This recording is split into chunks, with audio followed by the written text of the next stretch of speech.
प्रश्नावली 1.3 class 10th math. देख लेते हैं क्या दिया है। सिद्ध करो कि √5 एक अपरिमेय संख्या है। क्या सिद्ध करना है? एक अपरिमेय संख्या, तो इसका अपोजिट मानना है। अगर बेसिक वाला वीडियो नहीं देखा है तो प्लेलिस्ट में जाके बेसिक वीडियो देख ले, पूरा कॉन्सेप्ट क्लियर हो जाएगा। देख लेते हैं। यहाँ पर दिया √5 एक अपरिमेय संख्या। अपरिमेय दिया तो इसको हम परिमेय मानेंगे। एक्सरसाइज 1.3 पहला नंबर दिया √5 अपरिमेय संख्या सिद्ध करना। तो हम क्या मानेंगे? √5 एक परिमेय संख्या है।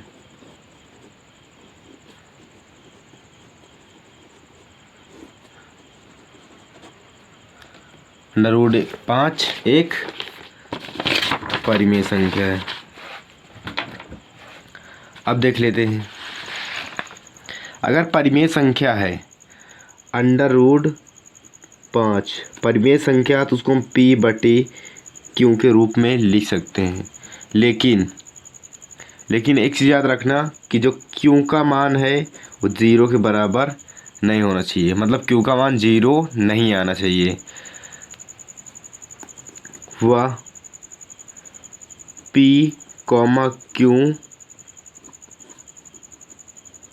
सहअभाज्य है। सहअभाज्य का मतलब क्या होता है देख लेते हैं। अतः सहअभाज्य का मतलब ये होता है कि अगर इसका हम HCF निकालें, हाईएस्ट कॉमन फैक्टर, तो कितना आएगा? 1 आएगा। कितना? 1। उसके बाद देख लेते हैं। हमारे पास दिया यहाँ पे √5 बराबर P/Q। तो अब दोनों तरफ क्या करेंगे हम? वर्ग, क्योंकि इधर अंडर लगा, इधर अंडर नहीं है, तो दोनों तरफ क्या करेंगे? वर्ग। लिख सकते हैं दोनों तरफ का वर्ग करने पर। यहाँ पे दोनों तरफ का वर्ग करने पर अब इसका वर्ग करेंगे तो यहाँ पे क्या आएगा? यहाँ पे आएगा 5, और यहाँ पे क्या दिया है? हो जाएगा P² बटे Q²। P² बटे Q²। ओके। उसके बाद अब देख लेते हैं। यहाँ पे कितना दिया है? इसके नीचे हम 1 मान सकते हैं। इसका मल्टीप्लाई करा देते हैं। इसका गुणा इसमें होगा तो कितना हो जाएगा? 5Q² बराबर P²। अब देख लेते हैं। यहाँ पे 5 क्या है? गुणे में बटे में जाएगा, मतलब P² किससे विभाजित होगा? 5 से। तो लिख सकते हैं यहाँ पे कि P² 5 से विभाजित है।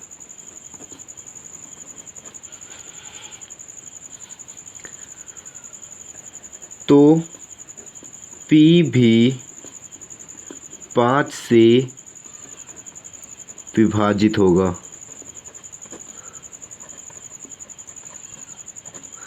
जैसे एग्जांपल देख लेते हैं। जैसे मान लेते हैं हमारे पास 9 है। हमारे पास 9 दिया है। अगर ये 3 से कट रहा है, 3 त्रिका 9, तो 3 भी 3 से ही कटेगा। ठीक। अब देख लेते हैं। हमारे पास इतना आ गया।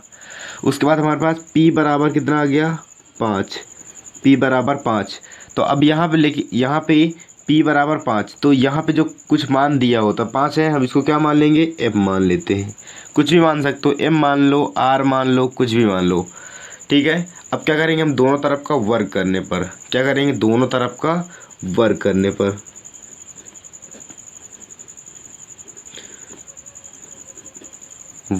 पर अब दोनों तरफ का कर देते हैं वर्ग। तो यहाँ पे हो जाएगा P²। तो यहाँ P का मान भी रख सकते हैं। यहाँ पे पहले वर्ग कर लेते हैं। यहाँ कितना हो जाएगा? 5×5 = 25M²। अब लिख लेते हैं P² का मान रखने पर, P² का मान रखने पर, तो इसको मान लेते हैं हम समीकरण 1। तो P² का मान क्या दिया? 5Q। 5q² बराबर, यहाँ पे क्या दिया है 5q² हो गया, यहाँ पे कितना दिया है 25m²। उसके बाद टोटल मान कितना दिया था 5q² दिया था, 5q² नहीं, गलत हो जाएगा, यहाँ पे कितना हो जाएगा, यहाँ पे q² बराबर 25, अब बटे कितना हो जाएगा और 5, और क्या दिया है m², 5 बचे 25, 5 बचे 25। देख लेते हैं इधर हमारे पास आ गया q² बराबर 5m², 5m²। अब देख लेते हैं, तो ये 5 गुणे में बटे में जाएगा, क्यों कितने से विभाजित है, q² 5 से विभाजित है, 5 से विभाजित है, तो क्यों भी 5 से विभाजित होगा,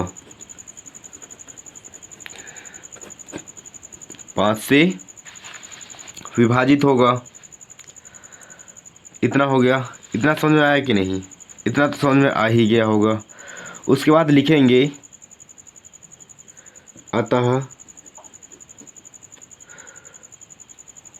अतः P व Q दोनों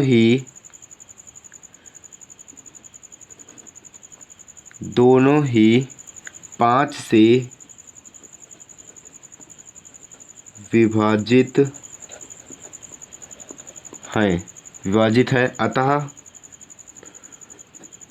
अतः HCF 1 नहीं आया, 1 के बराबर नहीं, मतलब 1 इसका मान नहीं आया। लिख सकते हैं अतः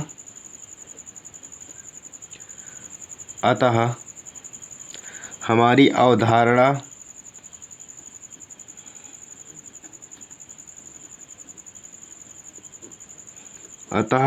अवधारणा विरोधाभास प्रकट होती है।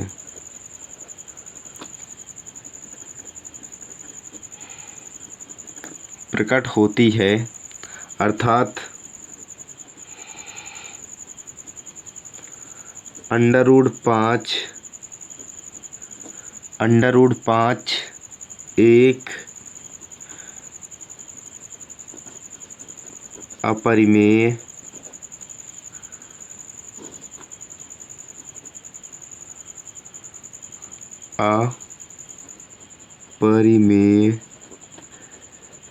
संख्या होगी, अपरिमेय संख्या होगी। एक बार फिर से देख लेते हैं इसको। सबसे पहले हमने क्या किया, सबसे पहले हमने जितना दिया था उसको हमने लिख लिया, फिर उसको हमने क्या किया, √5 दिया है, इधर क्या लिख सकते हैं, P बटे Q के रूप में लिख सकते हैं। इसका Q का मान 0 नहीं होना चाहिए। अब देखो P और जो Q है एक सहभाज्य संख्या है। क्या है, सहभाज्य संख्या। सहभाज्य का मतलब क्या होता है कि इस अगर दोनों संख्याओं का HCF निकालें तो 1 आएगा। कितना आएगा, 1 के बराबर आएगा। अब जितना यहाँ पे दिया उसको हम क्या कर लिख लिए यहाँ पे। अब दोनों तरफ क्या करेंगे, वर्ग क्यों करेंगे, क्योंकि हमारे पास इधर √ दिया, इधर √ नहीं दिया है। एक तरफ √ दिया हो, एक तरफ ना दिया हो, दोनों तरफ क्या करते हैं, वर्ग करते हैं। अब इसका वर्ग करेंगे तो क्या आएगा, 5 आएगा, क्योंकि √ से ये √ और वर्ग से क्या होता है, कट जाता है। तो यहाँ पे 5 आया, इसके नीचे हम क्या लिख सकते हैं, 1। अब इधर इसका P का वर्ग करेंगे P², Q का वर्ग करेंगे Q²। इसका गुणा इसके साथ होगा तो 5Q² हो जाएगा, इसका गुणा इसके साथ तो कितना हो गया, P²। अब यहाँ 5 है तो ये क्या होगा, बटे में जाएगा, मतलब 5 से P² विभाजित है। तो लिख सकते P² 5 से विभाजित है। P² अगर 5 से विभाजित है तो यहाँ पे P भी 5 से विभाजित होगा। उसके बाद P बराबर कितना है, 5। हमने क्या मान लिया यहाँ पे, Q को क्या मान लिया, M।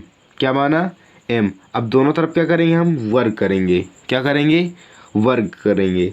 तो हमारे पास यहाँ पी स्क्वायर बराबर कितना हो गया, 25m स्क्वायर।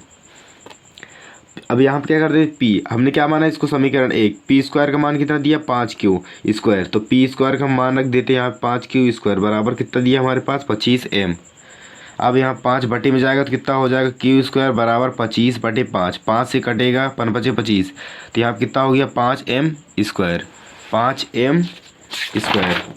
अब देखो इधर देख लेते हैं। तो हमारे पास क्या बचा था, क्यू स्क्वायर बराबर 5m स्क्वायर। उसके बाद क्यू स्क्वायर बराबर, अब देखो ये 5 बटे में आएगा यहाँ पे, तो 5 क्यू स्क्वायर 5 से विभाजित होगा। तो यहाँ पे लिख सकते हैं कि क्यू स्क्वायर 5 से विभाजित है, इसलिए क्यू भी 5 से विभाजित होगा। अतः पी व क्यू दोनों ही 5 से विभाजित है। पी और क्यू दोनों ही 5 से विभाजित है, अतः इसका HCF 1 नहीं है। HCF 1 नहीं है। अतः